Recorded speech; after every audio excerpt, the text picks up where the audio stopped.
14வது பாசுரம்.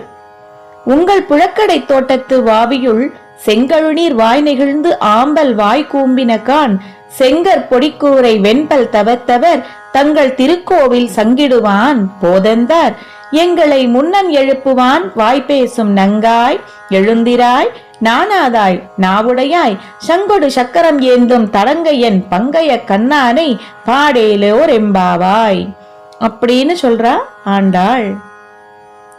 உங்கள் புழக்கடை தோட்டத்து வாவியுள், உங்கள் வீட்டின் பின்வாசல்ல தோட்டத்து தடாகத்துல செங்கழுநீர் வாய் நெகிழ்ந்து ஆம்பல் வாய் கூம்பின கான், செங்கழுநீர் மலர்கள் மலர்ந்து விட்டன, செங்கற் பொடிக்கூரை வெண்பல் தவத்தவர் தங்கள் திருக்கோவில் சங்கிடுவான் போதந்தார்.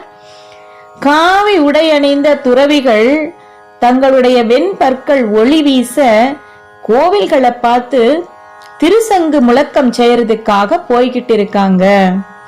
எங்களை முன்னம் எழுப்புவான் வாய் பேசும் நங்காய், நான் சீக்கிரமே வந்து உங்களுக்கு முன்னதாகவே வந்து உங்களை எழுப்பிடுவேன் அப்படின்னு வீரம் பேசின பெண்ணே, நானாதாய் கொடுத்த வாக்கை மறந்ததுக்காக வெக்கப்படாதவளே, சங்கொடு சக்கரம் ஏந்தும் தடக்கையன் பங்கைய கண்ணானை பாடேலோர் எம்பாவாய்.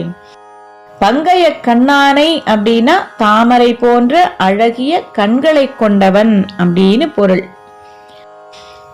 சங்கும் சக்கரமும் ஏந்திய பலமான கரங்களை உடையவனும் தாமரை போன்ற விரிந்த கண்களை உடையவனுமான கண்ணனை பாட வராமல் இன்னும் எழுந்துக்காம இருக்கிறையே, எழுந்திரு அப்படின்னு சொல்றான்.